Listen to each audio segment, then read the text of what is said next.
একটা জাহাজ 10 বছর পর্যন্ত দখল করি থায়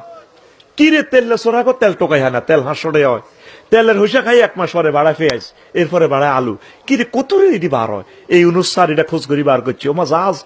সাগরের মধ্যে জাহাজের ভিতরে গোডাউন এখন জাহাজ যেটা ঢুকবো স্যাটেলাইটে দেখা যাবো হজরত আল্লামা আমির হামজা জাহাজ ঢুকছে চট্টগ্রাম বন্দরে নভেম্বরের 1 তারিখ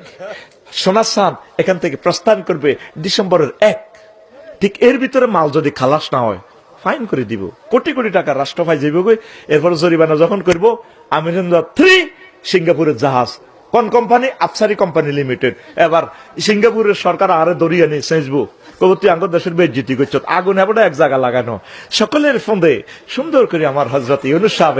এমন ফন্দে বাইল বান্ধে দিছে শুধু আগুন জ্বলতেই থাকবে এটার নাম হজরত ইউনুস বিপদে পড়লে দোয়া ইউনুস দেশ বিপদে পড়লে ডক্টর ইউনুস চিনলি না তো তোরা ঠিক না